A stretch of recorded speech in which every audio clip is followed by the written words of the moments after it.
अच्छा, एक सिचुएशन सोचिए। आपको एक अजीब सी बिना लेबल वाली वीडियो कैसेट मिलती है।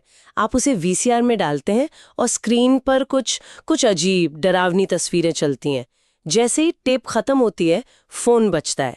आप उठाते हैं और एक दबी हुई आवाज कहती है 7 दिन, और आपको पता है कि ठीक 7 दिन बाद आपकी मौत पक्की है। ये 1998 की जापानीज हॉरर फिल्म रिंगू की डरावनी बुनियाद है। और ये वो आइडिया है जिसने जे हॉरर यानी जापानीज हॉरर को पूरी दुनिया में मशहूर कर दिया। हाँ बिल्कुल। इसने हॉरर फिल्में बनाने का तरीका ही बदल दिया। ये सिर्फ जंप स्केयर नहीं था, ये दिमाग में घुसने वाला डर था। बिल्कुल, और आज हम इसी पर बात करने वाले हैं। हमारा मिशन सिर्फ रिंगू की कहानी को दोबारा सुनना नहीं है, बल्कि ये समझना है कि क्यों ये फिल्म एक भूतों की कहानी से कहीं ज्यादा है। ये एक मनोवैज्ञानिक हॉरर मास्टरपीस क्यों है, जो आज भी उतनी ही असरदार है जितनी 25 साल पहले थी। तो चलिए इस शापित टेप के रहस्य को समझने की कोशिश करते हैं। बिल्कुल। कहानी की शुरुआत एक बहुत ही आम सी जगह से होती है। 2 स्कूल की लड़कियां टोमोको और मसामी रात को गपशप कर रही हैं। और वो एक शहरी अफवाह, एक अर्बन लेजेंड के बारे में बात कर रही हैं। वही शापित वीडियो टेप वाली कहानी। और माहौल एकदम बदल जाता है जब टोमोको घबराते हुए बताती है कि उसने और उसके 3 दोस्तों ने ठीक 1 हफ्ते पहले वो टेप देखी है। हाँ। और यहीं से फिल्म आपको पकड़ लेती है। कोई भूत नहीं, कोई राक्षस नहीं, बस एक बातचीत और एक डेडलाइन। और यही रिंगू का जीनियस है। हॉरर यहाँ किसी मॉन्स्टर के आने का नहीं, बल्कि एक डेडलाइन का है। सही बात है। ये वैसा ही डर है जैसा हम अपनी रोजमर्रा की जिंदगी में महसूस करते हैं। इम्तिहान की तारीख, बिल भरने की लास्ट डेट। रिंगू ने उस आम से तनाव को लेकर उसे मौत से जोड़ दिया, और इसीलिए ये डर इतना असली और अंदर तक महसूस होता है। मतलब डर इस बात का नहीं है कि कुछ आएगा। नहीं, डर इस बात का है कि समय खत्म हो जाएगा। और समय बहुत जल्दी खत्म होता है। उस रात टोमोको के कमरे का टीवी अपने आप चालू हो जाता है, फोन बजता है, और फिर खामोशी। अगली सुबह टोमोको की लाश मिलती है। उसका चेहरा डर से ऐसे बिगड़ा हुआ है जैसे उसने मौत को अपनी आंखों से देख लिया हो। और फिर से देखिए, हमें कुछ नहीं दिखाया गया। मौत हो चुकी है, पर हमें उसका कारण नहीं पता। हाँ, बस नतीजा। ये अनिश्चितता, ये अनदेखा खतरा, यही मनोवैज्ञानिक हॉरर की नींव है। आपका दिमाग खुद ही खाली जगहों को सबसे डरावनी चीजों से भर देता है। तो पहली मौत हो चुकी है, लेकिन पुलिस इसे एक अजीब हादसा मान रही है। कहानी आगे तब बढ़ती है जब मरने वाली लड़की की मामी रेको आसाकावा, जो एक रिपोर्टर है, हाँ। उसे इस केस में कुछ गड़बड़ महसूस होती है। उसे पता चलता है कि टोमोको के 3 दोस्त भी ठीक उसी वक्त उसी तरह मरे हैं। अब ये एक रिपोर्टर के लिए बहुत बड़ी खबर है। 4 टीनेजर्स की एक ही समय पर रहस्यमय मौत। लेकिन रेको के लिए ये पर्सनल भी है। बिल्कुल। वो सिर्फ एक खबर नहीं, बल्कि अपनी भांजी की मौत का सच जानना चाहती है। हाँ। और यही पत्रकार वाली आदत उसे उस रिजॉर्ट के कैबिन तक ले जाती है जहां ये 4 दोस्त आखिरी बार मिले थे। अच्छा। और वहां उसे क्या मिलता है? एक पुराना बिना लेबल वाला वीडियो कैसेट। हाँ। जाहिर है वो अपनी जिज्ञासा रोक नहीं पाती।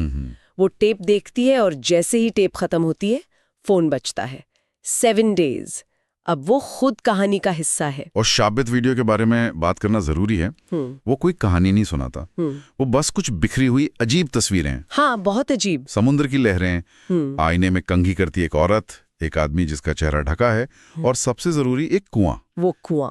ये सब मिलकर ऐसा महसूस होता है जैसे हम किसी की टूटी फूटी दर्दनाक यादों को देख रहे हैं। हाँ। जैसे कोई अपने आखिरी पलों को हम तक पहुंचाने की कोशिश कर रहा हो। के पास जाती है, जो यूनिवर्सिटी में पढ़ाता है और परा मनोविज्ञान यानी साइकिक शक्तियों पर यकीन करता है। अच्छा। अब रेको को किसी ऐसी की जरूरत है जो उसकी बात पर हंसे नहीं, बल्कि उसे गंभीरता से ले। और यूजी को उस टेप में कुछ खास महसूस होता है। तो वो भी इसे देख लेता है। हाँ। अब दोनों के पास 7 दिन है। और यहाँ से फिल्म एक रेस बन जाती है। उनके पास सुराग के तौर पर सिर्फ वो अजीब वीडियो है। उन्हें 7 दिनों के अंदर उन तस्वीरों का मतलब समझना है, वरना अंजाम उन्हें पता है। टेप में मिले सुराग उन्हें ओशिमा द्वीप तक ले जाते हैं। वहां उन्हें एक पुरानी भुलाई जा चुकी कहानी मिलती है, यामामुरा परिवार की कहानी। और खास तौर पर एक लड़की जिसका नाम था सदाको। उसके पास खास शक्तियां थीं। वो अपने दिमाग से चीजों को हकीकत में बदल सकती थीं। अच्छा। उसकी माँ शिजुको भी एक जानी मानी माध्यम थी जो आत्माओं से बात करने का दावा करती थी। लेकिन मतलब समाज ऐसी शक्तियों को समझ नहीं पाता। मुझे हमेशा ये लगता है कि फिल्म का असली विलन कोई भूत नहीं, बल्कि समाज का डर है। बिल्कुल। लोग सदाको की शक्तियों को एक तोहफे की तरह देखने के बजाय एक खतरे की तरह देखते थे। जो चीज हमारी समझ से बाहर होती है, हम अक्सर उससे डरने लगते हैं और उसे खत्म करना चाहते हैं। आपने बिल्कुल सही पकड़ा। सदाको को अलग थलग कर दिया गया, उसे एक अजीब और खतरनाक लड़की का लेबल दे दिया गया, और यही डर आखिरकार उसकी मौत की वजह बनता है। वो वैज्ञानिक डॉक्टर इकुमा, हाँ, डॉक्टर इकुमा, जो उसकी मां का प्रेमी भी था, सदाको की शक्तियों पर रिसर्च कर रहा था। लेकिन जब उसे लगा कि ये शक्तियां उसके कंट्रोल से बाहर हैं, तो उसने जो किया वो बेहद भयानक था। वो उसे उस कुएं पर ले गया। हाँ, और उसे जिंदा ही अंदर धकेल दिया। हुफ!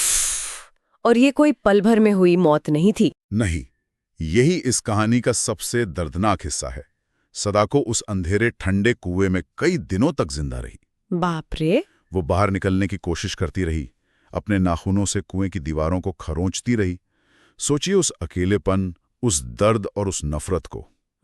उसकी सारी साइकिक एनर्जी, उसका सारा गुस्सा और दर्द, वो सब मिलकर उस वीडियो टेप में समा गया।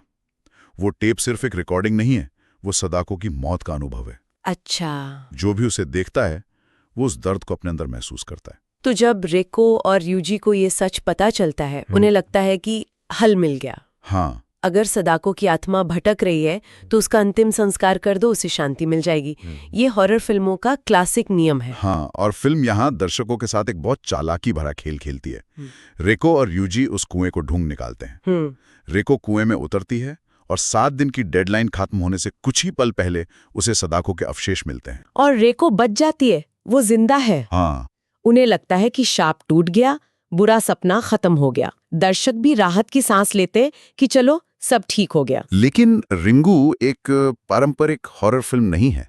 ये आपको आराम से बैठने नहीं देती। नहीं, बिल्कुल नहीं। हमें लगता है कि बुराई खत्म हो गई है और हीरो जीत गए हैं, पर यही कहानी एक ऐसा मोड़ लेती है जिसने हॉरर सिनेमा को हमेशा के लिए बदल दिया। अगले दिन रियूजी अपने अपार्टमेंट में है। अचानक उसका टीवी खुद चालू हो जाता है। स्क्रीन पर वही कुआं दिखता है, और फिर वो सीन जिसने रातों की नींद उड़ा दी। लंबे काले बालों वाली सफेद कपड़ों में सदाको धीरे धीरे उस कुएं से बाहर निकलती है और फिर टीवी स्क्रीन से रेंगते हुए असल दुनिया में रियूजी के कमरे में आ जाती है। उस एक सीन ने हॉरर का नियम बदल दिया।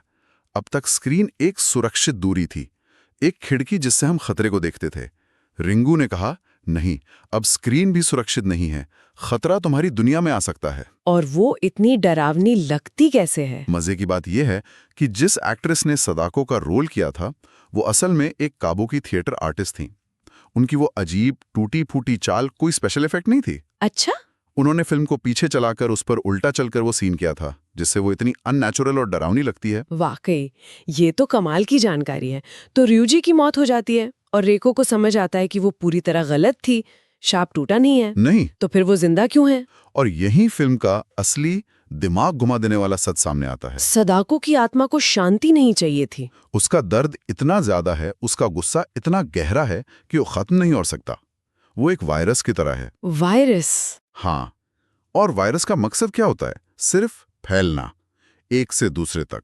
उसे रोका नहीं जा सकता, सिर्फ आगे बढ़ाया जा सकता है। और रेको को भयानक सच का एहसास होता है। शाप से बचने का तरीका सदाको को शांति देना नहीं, बल्कि वीडियो टेप की एक कॉपी बनाकर उसे किसी और को दिखाना है। जब कोई और उस टेप को देखता है तो शाप उस नए इंसान पर चला जाता है। रेको इसलिए बची क्योंकि उसने अनजाने में रियूजी के लिए टेप की एक कॉपी बनाई थी, ताकि वो उसकी जांच कर सके। हाँ, उसने अनजाने में शाप को आगे बढ़ा दिया था। ये एक बहुत ही क्रूर और शानदार ट्विस्ट है। बचने का एकमात्र तरीका है कि आप किसी और को मौत के लिए चुन लें। आपका सर्वाइवल किसी और की मौत पर निर्भर करता है। पर मुझे एक बात हमेशा खटकती है। सदाको का गुस्सा डॉक्टर इकुमा पर होना चाहिए था, जिसने उसे कुएं में फेंका। फिर वो किसी भी अनजान इंसान को क्यों मार रही है जो टेप देखता है?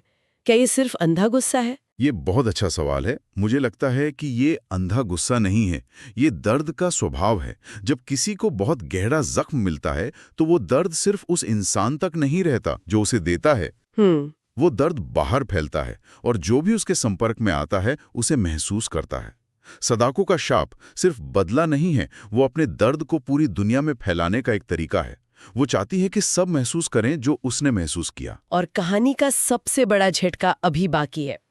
रेको को याद आता है कि उसका छोटा बेटा योइची भी गलती से वो टेप देख चुका है। ओहो। अब दांव पर उसकी अपनी जान नहीं बल्कि उसके बेटे की जान है। और फिल्म का अंत वो आपको अंदर तक हिला देता है। रेको अपने बेटे को बचाने के लिए टेप की एक कॉपी लेकर खड़ी है। वो जानती है कि उसे क्या करना होगा। हाँ, उसे किसी और को ये टेप दिखानी होगी, शायद अपने ही पिता को। किसी की जान की बलि देनी होगी ताकि उसका बेटा बच सके। वो फोन उठाती है और स्क्रीन काली हो जाती है। और इसी एक पल में फिल्म भूतों के डर से निकलकर एक नैतिक दुविधा के डर में चली जाती है। अब सवाल ये नहीं है कि भूत से कैसे बचें। अब सवाल ये है कि क्या आप अपने बच्चे को बचाने के लिए किसी और के बच्चे को अनाथ कर देंगे? ये शाप अपने शिकार को ही शिकारी बना देता है। बिल्कुल। तो अगर हम इसे समेटें तो रिंगू सिर्फ एक डरावनी कहानी नहीं है।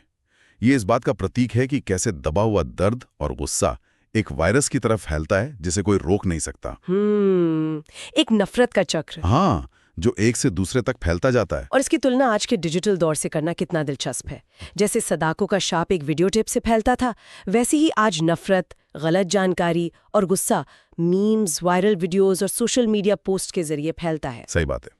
ये एक स्क्रीन से दूसरी स्क्रीन तक पहुंचता है, एक दिमाग से दूसरे दिमाग तक पहुंचता है और अक्सर अपने पीछे बहुत बड़ी तबाही छोड़ जाता है। सदाको का शाप एक तरह से वायरल कल्चर का एक पुराना डरावना रूप है।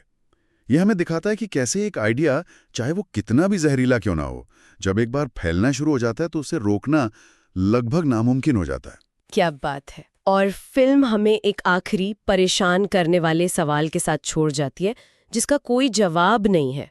अगर जिंदा रहने का मतलब किसी और को मौत के मुंह में धकेलना है, किसी और पर वही शाप डालना है, तो क्या ये सच में जिंदगी है या फिर आप खुद उस शाप का एक हिस्सा बन गए हैं?